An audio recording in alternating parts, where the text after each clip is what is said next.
నమస్తే అండి, నేను రజాక్. నారా లోకేష్ గారు భయంకరమైన ట్రోల్స్ ఎక్కడ చూసినా, వ్యక్తిగత దోషంలో, బాడీ షేమింగ్, అతి ఘోరమైన ఓటమి. ఒక ముఖ్యమంత్రి కొడుకుగా రాజకీయాల్లోకి వచ్చి ఘోరమైన ఓటమిని చవి చూసి మళ్ళీ తనను తాను శిల్పంగా మార్చుకొని ఈ రోజున యువతకి దిశానిర్దేశం చేసేటటువంటి స్థాయికి ఎదిగినటువంటి కుర్రోళ్ళందరికీ కూడా ప్రేరణగా నిలిచేటటువంటి ఒక చరిత్ర గురించి నేను మాట్లాడాలనుకుంటున్నాను. ముందుగా నారా లోకేష్ గారికి జన్మదిన శుభాకాంక్షలు. ట్రోల్స్తో మొదలైనటువంటి అతని జీవిత ప్రయాణం, ఎక్కడో విదేశాల్లో చదువుకుంటున్నప్పుడు కూడా అతన్ని భయంకరంగా ట్రోల్ చేసేవాళ్ళు, అతని బాడీని విపరీతంగా షేమ్ చేసేవాళ్ళు. విమర్శలు అంటారా, అవి మామూలుగా అయితే కాదు. అతనికి తెలుగు రాదని, అతను తెలుగు మాట్లాడలేడని చాలా భయంకరంగా మాట్లాడేటోడు. అలాంటి స్థాయి నుంచి ఈరోజు నారా లోకేష్ గారు సభలో మాట్లాడితే ఈ వ్యక్తిలా మాట్లాడాలరా అనే స్థాయికి అయితే వచ్చారని చెప్పాలి. ప్రెస్ మీట్ పెడితే ఎదుటోడు క్వశ్చన్ అడగాలంటే కూడా భయపడే స్టేజ్కి తెచ్చాడు అనుకోవచ్చు. ఎందుకంటే నేను రాజకీయాల్ని గట్టిగా చూసింది 2014 తర్వాత నుంచే.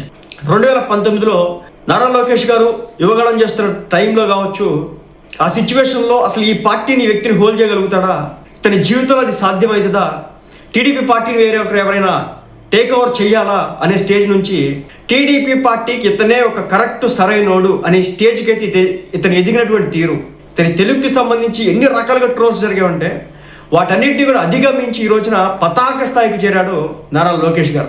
సో అలాంటి వ్యక్తి గురించి ఈ వీడియోలో నేను మాట్లాడదాం అనుకుంటున్నాను. ఇంతకుముందు చెప్పినట్లే ఆయనకి జన్మదిన శుభాకాంక్షలు నా తరపు నుంచి, మన ఛానల్ తరపు నుంచి.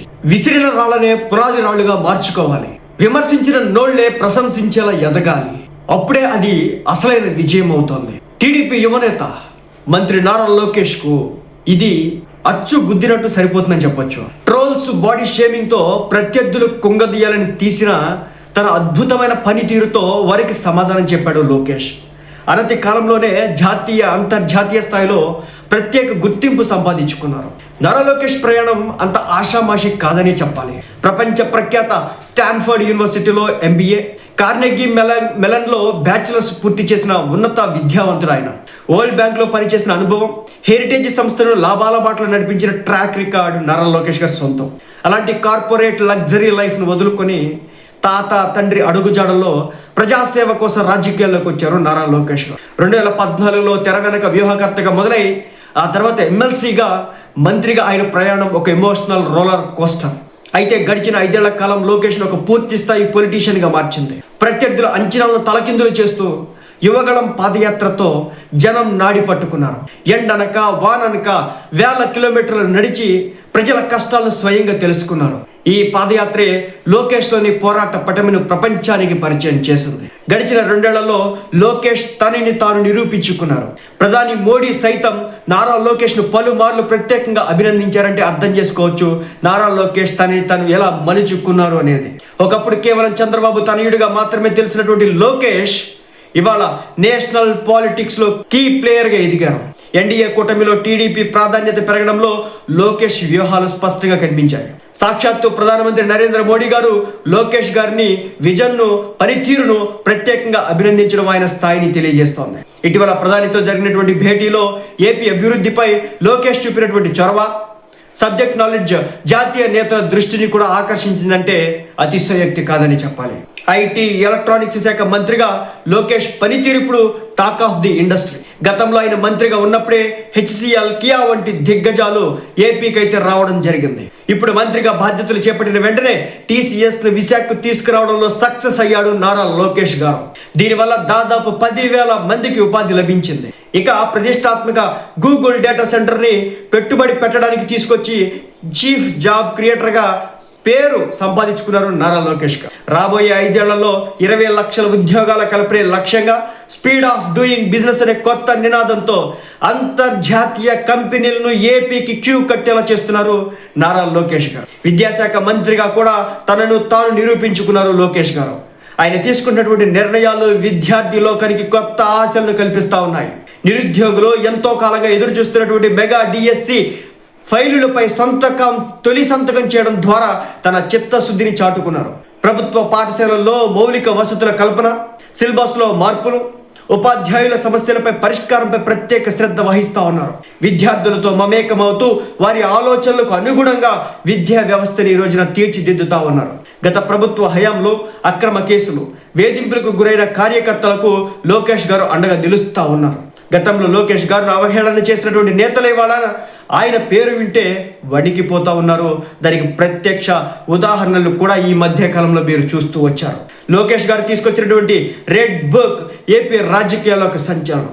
చట్టాన్ని అతిక్రమించి ఇబ్బంది పెట్టినటువంటి ఏ ఒక్కరిని కూడా వదిలిపెట్టేదే లేదని తేల్చి చెప్పారు. ప్రతి ఒక్కరి పేరును అందులో నమోదు చేస్తున్నామని ఆయన చేసినటువంటి హెచ్చరిక ప్రత్యర్థుల గుండెల్లో వణుకు పుట్టిస్తూ ఉంది. ఇవాళ మనం చూస్తున్నది పాత లోకేష్ గారిని కాదు, లోకేష్ 2.0ని. మాటల్లో స్పష్టత, పనిలో వేగం, ఆలోచనలో పరిణితి, ఆయనలో స్పష్టత కనిపిస్తూ ఉన్నాయి. అటు పార్టీని ఇటు ప్రభుత్వాన్ని సమన్వయం చేసుకుంటూ భవిష్యత్తు నాయకుడిగా తనకు తాను నిరూపించుకుంటా ఉన్నారు. తండ్రి చాటు బిడ్డ అనే స్థాయి నుంచి రాష్ట్రాన్ని నడిపించే సత్తా ఉన్న నాయకుడిగా లోకేష్ గారు ఎదిగినటువంటి తీరు యువతకి స్ఫూర్తిదాయకమని చెప్పాలి. సో ఇదనమాట నారా లోకేష్ గారికి సంబంధించి ఎదిగినటువంటి తీరు.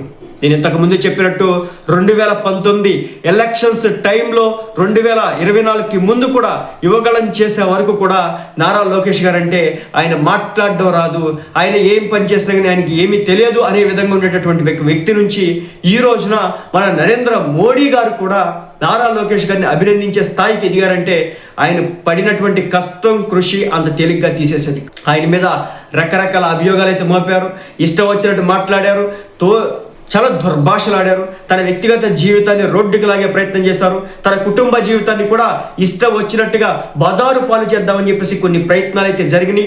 వాటన్నిటిని కూడా తిప్పి కొట్టడమే కాకుండా తన తండ్రిని అరెస్ట్ చేసిన టైంలో ఏ విధంగా ముందుకెళ్ళి రాజకీయాలు చేయాలో చాలా చక్కగా చేసి చూపించారు నారా లోకేష్. సో నేను ఇది అంతా ఎందుకు చెప్తున్నానంటే లైఫ్లో చాలా కష్టాలు నష్టాలు ఏ స్థాయి వ్యక్తికైనా రావచ్చు.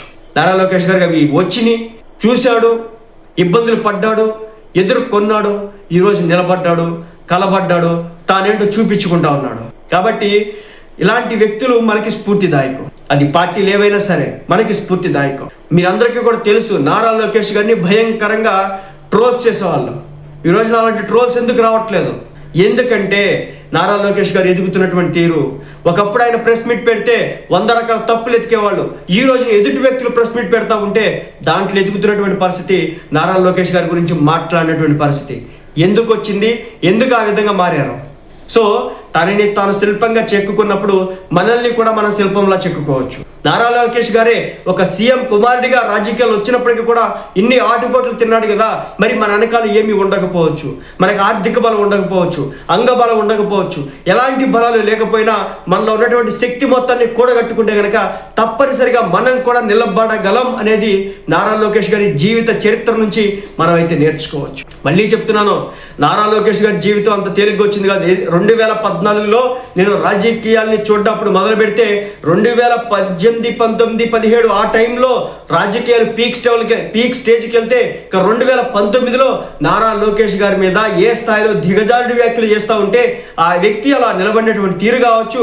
2019 తర్వాత తన వ్యక్తిగత దోషాలని పక్కన పెట్టి తన తండ్రిని జైల్లో పెట్టిన టైంలో తను చేసినటువంటి రాజకీయ పరిపక్వత, టీడీపీ అంటే ఇంకా నారా లోకేష్ లేడు, రాడు, అవదు, ఇతని వల్ల కాదు, ఇతను ఏమీ చెయ్యలేడు, సో మొత్తం కూడా అయిపోయింది, చంద్రబాబు గారి తర్వాత ఆ పార్టీని ఎవరు కూడా నడపలేరు అనుకున్న స్టేజ్లో ఈ రోజున ఈ పార్టీని ఈ వ్యక్తి నడపగలడు, ఆ చరిష్మ ఇతని దగ్గర ఉంది, ఆ దమ్ము ఇతని దగ్గరకు ఉందని చెప్పేసి ఈరోజు తెలుస్తూ ఉన్నటువంటి పరిస్థితి. నేను మళ్ళీ చెప్తున్నా, ఈరోజు గ్రౌండ్ లెవెల్లో ఏ స్థాయిలో సెలబ్రేషన్ జరిగాయో మీకు తెలియదు. నేను హైదరాబాద్లో కావచ్చు, అదేవిధంగా ఈరోజు గ్రామీణ ప్రాంతాల్లో నారా లోకేష్ గారి పేరిట అన్నదానాలు ఆ స్థాయిలో జరుగుతున్నాయి అంటే అర్థం చేసుకోవచ్చు ఆయన్ని ఎలా మార్చుకున్నాడు అనేది. సో ఎప్పుడైనా సరే మార్పు చెందినటువంటి మనుషుల దగ్గర నుంచి మనం నేర్చుకోవడంలో తప్పులేదు, కానీ మూర్ఖంగా బతికేటటువంటి వ్యక్తుల దరిదాపుల్లో కూడా మనం ఉండకూడదు అనేదే నేను చెప్పేటటువంటి విషయం. సో నారా లోకేష్ గారు మామూలు వ్యక్తి అయితే కాదు, ఒక శక్తిగా అయితే ఎదిగినారు, ఒక పార్టీని ఒక ఉన్నత స్థాయికి తీసుకెళ్లే స్థాయికి అయితే ఎదిగినారు. రేపొద్దున నారా చంద్రబాబు నాయుడు గారు ఈ పార్టీని మోయలేని పక్షంలో నారా లోకేష్ గారు మోసి ఆ భారాన్ని కూడా తన భుజస్కంధాల మీద ఎత్తుకెళ్లే విధంగా తనని తాను తీర్చిదిద్దుకున్నారు. కాబట్టే నేను ఈ వీడియో చేయడం అయితే జరిగింది. ఒకటైతే చెప్తానండి, మంచి ఎవరు చెప్పినా మనం నేర్చుకోవడానికి ప్రయత్నం చేయాలా. సో నారా లోకేష్ గారి గురించి ఈ స్థాయిలో ఎక్కడ కూడా వీడియోలు వచ్చి ఉండకపోవచ్చు, బట్ నేను చూసిన దాని విధానంలో భాగంగా సో నేను ఇంతకాలం నారా లోకేష్ గారిని కొంచెం, ఎందుకంటే అతను మౌలినటువంటి తీరు నా కళ్ళ ముందు కనిపించే ఉందన్నమాట. సో మరి అలాంటప్పుడు మన యొక్క ఒపీనియన్ తెలియజేయడం తప్పలేదు కాబట్టి సో నేను నారా లోకేష్ గారి గురించి ఒక స్పెషల్ వీడియో చేయడం అయితే జరిగిందనమాట. So once again Nara Lokesh గారికి జన్మదిన శుభాకాంక్షలు. సో మీరు ఈ విధంగానే ప్రతి సంవత్సరం ఆయురారోగ్యాలతో ఉండాలని చెప్పేసి చిన్నవాడిగా నేను దీవించకూడదు కాబట్టి దీవెన ఇవ్వలేదు కాబట్టి అభినందనలు అయితే తెలియజేస్తా ఉన్నాను. So once again happy birthday to మన నారా లోకేష్ గారు.